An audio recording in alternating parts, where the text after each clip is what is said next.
ওরে আল্লাহ, আমার এইটুক দোকানে যদি এত বাকি ফেলায় লোকজন ঠিক মতো টাকা না দেয়, সকলেরই তো দেখতেছি লিমিট ক্রস করে গেছে। এটা আমার দোকানপাট বন্ধ করে দিয়ে আমার ঘুরে বেড়ানো লাগবে দেখতেছি। জলিল ভাই, আমাকে জরুরি ভিত্তিতে কিছু সদাই দাও তো। জরুরি ভিত্তিতে সদাই দেবো, শোনো দ্রুত কি করছিস, মনে কর আস্তে ধীরে 16 মশানেও আমি তো কিচ্ছু দিতে পারবো না, বুঝেছিস? মানে কি? এই দেখ নিচে চোখে দেখ, এই দেখ, দেখেছিস তোর যে সিলিং ছিল মাসে, মানে মেয়াদ, সেই মেয়াদ তুই অতিক্রম করেছিস মাস শেষ হওয়ার 4 দিন আগে, এখন পর্যন্ত কোনো টাকাই দিস নাই। তাহলে আমি কিভাবে তোকে আবার বাকি দেবো? আমার কাছ থেকে মাল নিবের গেলি তোকে এখন আবার নগদ টাকা দিয়ে তারপর নেওয়া লাগবে, বাকিটা আমি দিতে পারবো না, বুঝেছিস? আরে ভাই, ব্যবসা করতে গেলে একটু বাকিটা কিন্তু পড়বি, আর নিয়মিত ব্যবসা করতে গেলে বোঝে না, অনলাইন সার্ভিস তো, এর কেউ টাকা দেয় কেউ টাকা দেয় না, এইসবের জন্য তো একটু ঝামেলা হতেই পারে রে ভাই। ওরে আল্লাহ, তুই তো বুঝারই চেষ্টা করতেছিস না। তুই নগদ টাকা দিয়ে যাবো না না কয়ে তুই এসে কাও এলাও নগদ টাকা, তাহলে পরে আমার খাতাটা হাল নাগাদ হয়ে গেল, তখন তো ওই পরিমাণ আবার তো বাকি দিতে আমার কোনো অসুবিধা নেই। তুই বুঝতেছিস না কিসের জন্য? জলিল ভাই, তুমি বুঝতেছো না কিসের জন্য? ব্যবসা করবে গেলে তো একটু ঝামেলা হতেই পারে, আমার তো একটু এদিক সেদিক আছে নাকি? ওরে বাবা, আমি তাহলে এটি কি করতেছি? আমি কি দাতব্য খুলে রাখিছি যে যখন আসবি তাকে সেটা দিয়ে দেবো? আমি তো ব্যবসায় করতেছি। তো একজন ব্যবসায়ী হয়ে আরেক ব্যবসায়ী যদি লেনদেন ঠিক না রাখিস, তাহলে পরে কেমন করে চলবি ব্যবসা? জলিল ভাই, কত ধরনের কত কথাই তো শুনাইলে ভাই। মহা মুশকিল তো। এই আমি কি দাওয়াত করে এনে খারাপ করে রাখিছি তুই আমার উপর মেজাজ দেখাচ্ছিস? আমি তো কখনই করে দিলাম যে আমি তো বাকি সদা দিবার পারবো না। তুই খাওয়া রেছিস কিস জন্য? কি হলো তোমার? কেমন আছো টিকা ভাই? আমি কেবা আছি সেটা কি তক করা লাগবি রে? এটা তুমি কি কথা কইলে টিকা ভাই? আমি তোমার ঘরে গ্রামের মেহমান, তোমার সাথে দেখা হইলো এই জন্যই তোমার সাথে কুশল বিনিময় করতেছি, আর তুমি এরকম একটা কথা বলে ফেললে। হ্যাঁ, তোমার বাড়ির উপরে গেছিলাম, তোমার সাথে দেখা হয় নাই, এখন দেখা হলো তাই জিজ্ঞেস করলাম। এটা তো মহাভারত অশুদ্ধ হয়ে যাইতে পারে না, তাই না? আমার বাড়ির উপরে তোমার যাওয়া লাগবে না, তুমি মানসির বাড়ির উপরে যায় কি কি করতেছো সেটা আমার জানা হয়ে গেছে। হ্যাঁ বুঝছাও? হ্যাঁ, এই সব গ্রামের ভিতরে নিউজ হয়ে গেছে, এটা তো এখন বিবিসি দেখাচ্ছে। কেন? এই এই দুটো কি রে? ধরে না, এই যে দেখতেছি কি রে, তুই গ্রামে আসতে আসতে ফালতুমি শুরু করছিস? হ্যাঁ যা। না, তুমি আমার পেটে হাত দিচ্ছ কি জন্য? আমি বাজারে তো 2টা পেয়ারা কিনে নিয়ে আইছি। আর একটা কথা বলি পারে, এই ঝাপের লাঠি দিয়ে তোর মাথা আমি ফাটায় ফেলবো। আর এই যে জলিল ভাই, একজন ব্যবসায়ীর সাথে কিরকম আচরণ করতে হয় তুমি কিন্তু সেগুলো করতেছো না, বুঝছাও? আমি এই গ্রামের একজন প্রতিষ্ঠিত ব্যবসায়ী, তোমার সাথে আমি বাকি লেনদেন করি, ব্যবসা করি, অনলাইনে সার্ভিস দেই, তুমি আমার সাথে কিন্তু কামটা ভালো করলে না, আমি কিন্তু তোমাকে দেখে নেবো, বুঝছাও? একজন ব্যবসায়ীর সাথে কিরকম আচরণ করা লাগে সেটাও জানে না। চা ওই যে পাওয়ারের কাজ আছে না, সেইটা দিয়ে দেখিস, এরকম নিরিখ করে দেখিস, তাহলে তোর বাকির খাতাটা চোখের মধ্যে পড়বি নি। ফাউল কোনো কর। দেখিছো কিরকম করে অসম্মান করে চলে গেল? আমি এই গ্রামের মেহমান, আমার একটু সম্মান করে কথা কবি কি, উল্টা উনি ঝাড়ি মারে চলে গেল। এমন কি তোমারে পর্যন্ত অসম্মান করে চলে গেল, তুমি একটা সিনিয়র মানুষ। এছাড়া তুই খালি পাটের নাচিস কি জন্য রে? তুই আমার এই গ্রামের মেহমান, তো মেহমানের মতো থাকা যায় না? স্থানীয় লোকজনের সাথে তুই ঝামেলা করবে যাস কি জন্য? এমনি তো কাদর করে না। না আমি আবার ঝামেলা করলাম কেন? আমি একজনের বাড়ির পর গিয়েছিলাম, বাড়ির পর যা তো অপরাধ করে ফেলি নাই, তাই না? তো পেয়ারা লিয়ে আসিস কি জন্য? আর পেয়ারা কি আমি হইতে নিয়ে আইছি নাই? পেয়ারা কি কেনার জন্য হাট ঘাট বাজার ঘাট নাই? আমি বাজারেতে 2টা পেয়ারা কিনে ও পলিথিন দিবার পারে না, আমি কোমরের ভিতর করে গুজে। ওরে বাবা রে বাবা, তা আমার 100 টাকা ফেরত দিচ্ছিস না কিছুর জন্য? তুই সিটা বেড়াচ্ছিস, তোর কাছে কার্ড আছে, নগদ টাকা নেই, তুই কোন টাকা দিয়ে পেয়ারা কিনতেছিস? বদমাইশ কোনো কর। দেখছো, তুমিও সুযোগ পা খুঁজা মারি দিলে।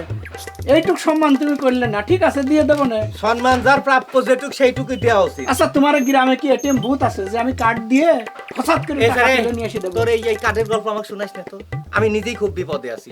এই মাসের মধ্যে যদি আমি এই কালেকশন না করতে পারি, আমার সব দোকানপাট বন্ধ করে বসে থাকা লাগবে। তুই বুঝেছিস? যা জ্বালাইস না আমাকে চোখের সামনে থেকে, ছাড়।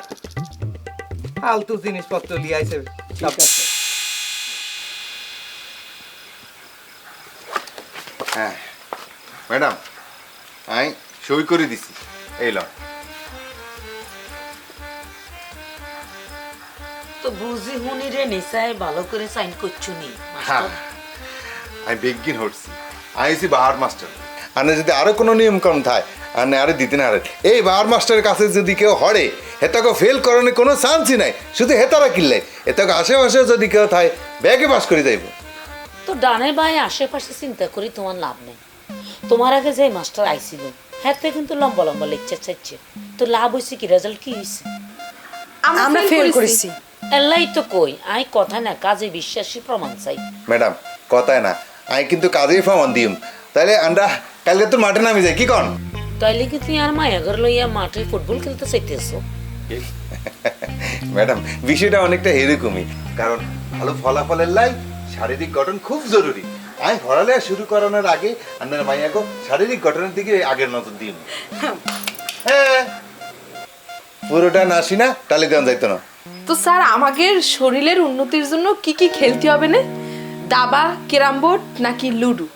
লুডো হলে পরে কিন্তু ভালো হয় স্যার। মনে করেন লুডো খেলতে তো 4 জন প্লেয়ার লাগে। এই যে আলেয়া, আমি, আমার, আপনি তো আছেন, একটা বেশ জমে যাবে না। প্লিজ আপনারা আর কথা শেষ না হই কোনো সিদ্ধান্তে যাইন না। দাবা, লুডো, ক্যারাম এইসব খেলা কোনোদিন শারীরিক উন্নতি ঘটাতে পারে না। তাইলে কি তুই আর মায়া ঘর লইয়া মাঠে ফুটবল খেলতে চাইতেছো? ফুটবল ক্রিকেট কিছু না ম্যাডাম। তোমার কোনো কথার আগামাথায় কিচ্ছু বুঝতে আছি না মাস্টার। বুঝায় কইলে অবশ্যই বুঝতে হারবেন ম্যাডাম। তা তুমি বুঝে বুঝে কইতে আসো না কিনলেই আরে? আরে ম্যাডাম আমি বুঝাই কেমনে কইতাম, আপনারা তো আর কথা শেষই করতে দেন না, আর কথার মাঝখান দিয়ে তো আপনারা ঢুকি যান। এই শয়তানের বাচ্চা দুগা চুপ থাক, চুপ মারি থাক। মাস্টার তুমি ক।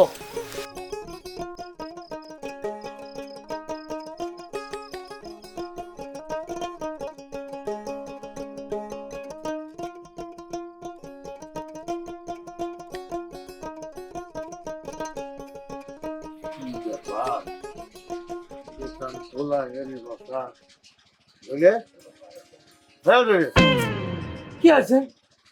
আপনি আমাকে এত ধাক্কা দেবেন কিসের জন্য? ওরে তোর দোকানের মধ্যে তুই নাই, একটু ডাকাডাকি করলাম তাও তোরা পেলাম না, তুই ধাক্কা দেবো না করবোটা কি? এই রাত দুপুর হয়ে গেছে নাকি, সন্দেহ পেলাম দিবে তুই কিছুর জন্য? তাহলে এইভাবে বলে দোকানদারি করবি কে বা করে?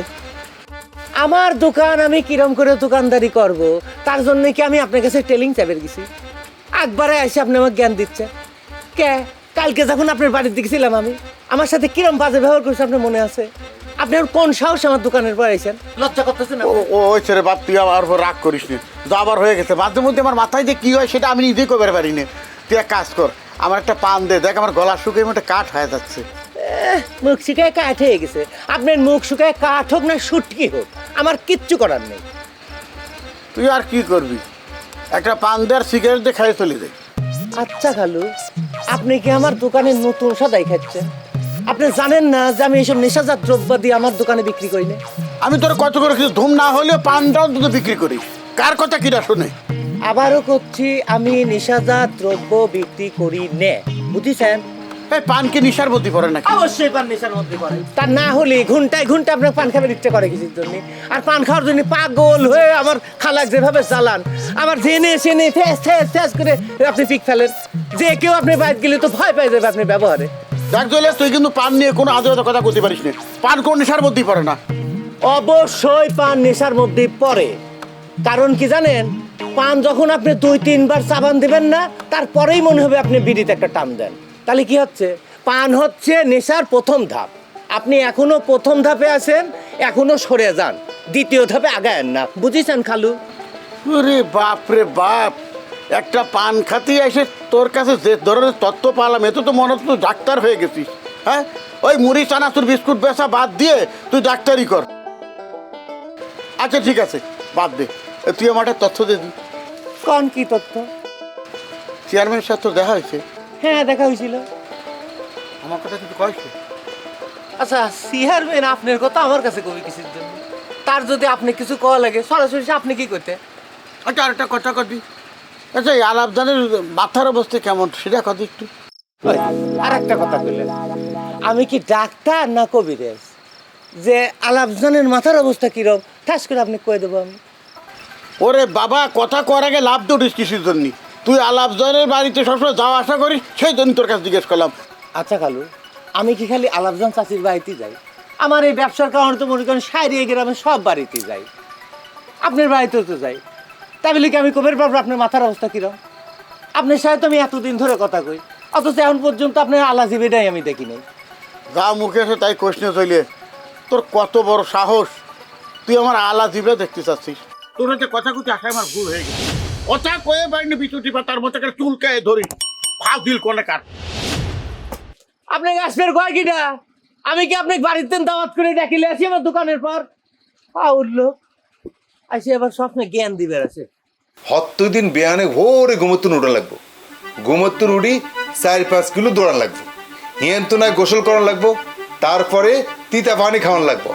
এর হরে শুরু হইবে আঙ্গ দ্বিতীয় রাউন্ড, মানে হরালেয়া। কি ম্যাডাম কেরম হইব? কেন হইব মানে? আর তো খুশি লাগতে আছে, আর মনে চাইতে চাই নিজেও মরালে আবার শুরু করি। কি কষ্ট তোরা? আম্মা তালিবারে তুমিও কিন্তু আমাদের সাথে নতুন করে আবার রেজিস্ট্রেশন করতে পারো। হ্যাঁ জি ম্যাডাম, আপনিও কিন্তু একটা চান্স লইতে পারেন। আমি যেহেতু আছি, সমস্যা নাই, সময় যেহেতু আছে আপনি চিন্তা ভাবনা করেন। তো আমরা তাহলে আলোচনার শেষ পর্যায়ে আছি।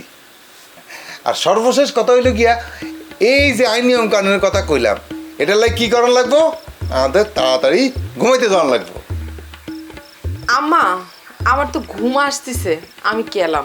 আরোগ্যের কথা আছে ম্যাডাম, এটা হলো আপনাকে সাবেক যে মাস্টার, যে যার কারণে আপনার মাইয়ারা ফেল করতো, এটা কি কোনোভাবে অন্য কোনো ট্রান্সফার করা যায় না? দুঃখিত মাস্টার, তো তুমি ল্যাব তো সব বুঝি হাইছো নি। ল্যাব তো সব আমি বাইতে নিয়ে লয়েছি, আর এগুলো লই চিন্তা করি না। তাহলে আমি শুভরাত্রি। বাহ, কি সুন্দর নিয়ম, তাই না? গালে তো খারাপ হয়েছে কিন্তু। বুঝতে পারতেছি না আম্মা। তুই খারাপ হয়েছে কিন্তু। আম্মা করছিলাম যে ওই সকালবেলা ঘুম তো উঠতে তো আমার একটু কষ্ট হয়, তুমি জানো। এক কাজ করুন, হ্যাঁ, এই সকালের হাঁটাটা একটু রাতে হাঁটি আসি, কেরম হয়? রে আই চাই না এই রাতের বেলা তোকে গায়ে হাত তুলি। সকালে উঠবো।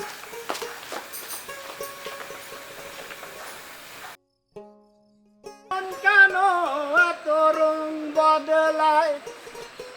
কিটা রে, চোখ কি তোর খালা রে? চোখের উপরে লাইট মারতেছিস? কে চিনতেছিস নে? আমি জলিল খুনকার। ও জেলে ভাই, তা এত রাত্রি কোনতে আসলে এই অন্ধকারের ভিতর? ওরে আল্লাহ, তুই মনে করে জানিস না আমি কোনতে আসলাম? দোকান আটকায়ে বাড়িতে যাচ্ছি। তো তুই কোনতে আসলে এত রাত্রি? ও আমি, সে কথা আর কইও না। তুমি তো জানো আমি জেনেই যাই সেনেই বিশাল এক সার্কেল গড়ে তুলি, ফ্রেন্ড সার্কেল। ওই শহরে আমার একটা ফ্রেন্ড সার্কেল আছে, ওর সাথে আড্ডা দিয়ে ফেরার পথে দেখি যে রূপকথা সিনেমা হলে সিনেমা চলতেছে। তাও আবার কার সিনেমা জানো? জসিমের সিনেমা। খুশকি। আর তুমি তো জানো জসিমের সিনেমা দেখলে আমার আবার মটকা গরম হয়ে যায়, মাথা ঠিক থাকে না। টিকিট কাটে সিনেমা দেখে তারপরে আসলাম। আর কইও না, 20 মিনিট লেট হয়ে গেছিল। তাহলে তো বেটা তুই সিনেমার আসল মজাটাই পাস নেই। আরে না, তুমি এই কাশেমরে সেই রকম চল মনে করো নাই। পরের শোর শুরুতে ওই 20 মিনিট দেখে তারপরে আসলাম, এই জন্যই তো রাইট হয়ে গেল। বাপ রে বাপ, তোর বই দেখার নেশাটা আগের মতোই আছে। কতদিন যে তোর সাথে বই দেখতে যাই রে। তা জসিমের কি বই দেখলি তুই?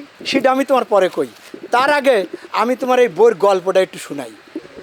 কিরম? জসিম হলো এই বইটি হেভি কষ্ট করে, বুঝছো? এমন কষ্ট করে, তারপরে আবার কানা। এই কানা চোখ নিয়ে ঠেলা গাড়ি ঠেলতি ঠেলতি ঠেলতি ঠেলতি জীবনটা মনে হয় শেষ করে দেয়, বুঝছো? তারপরে একটা গান ধরে, হায় রে কপাল মন্দ, চোখ থাকিতে অন্ধ, ডাক্তার টাকা সারা রুগী দেখে না, গরিবের উপর একটু দয়া করো না, ডাক্তার টাকা সারা রুগী দেখে না। জসিমের কষ্ট দেখে, বুঝছো, আমি আবার চোখের পানি ধরে রাখবার পারলাম না, কাঁদিয়ে দিলাম। ওরে আল্লাহ, তুই কি এখন এসে আগের মতো বই দেখে ধর করে কাঁদে ফেলাস? হ ভাই, এখনও কাঁদে ফেলি।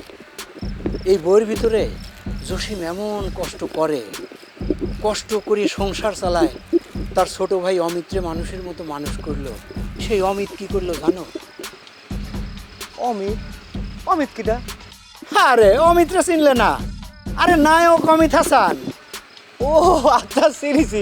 তারপর? সে হলো এই সিনেমার ভিতরে জসিমের ছোট ভাই। জসিম কষ্ট করে করে টাকা পয়সা রোজগার করে, বুঝছো? এই ঠেলা গাড়ি চালায় টাকা পয়সা রোজগার করে অমিত্রে শহরে লেখাপড়া শিখাইলো। লেখাপড়া শিখায় মানুষের মতো মানুষ করলো।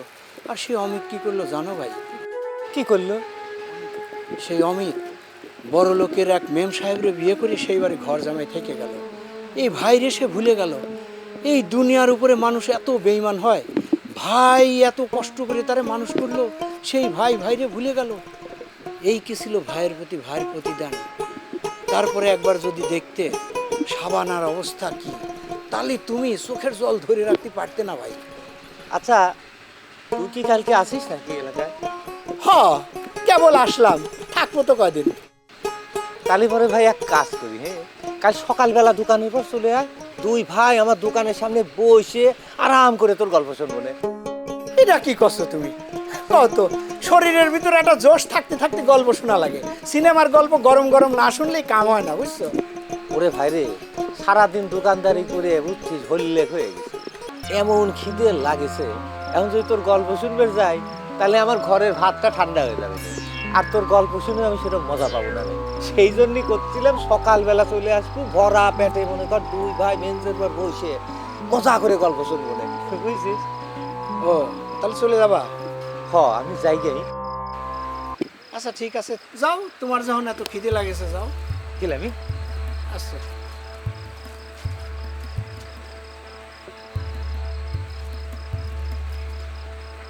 এই নিজের পকেটের টাকা খরচ করে মাংনা গল্প শুনোই, তাও এই শালারা শুনবে চায় না।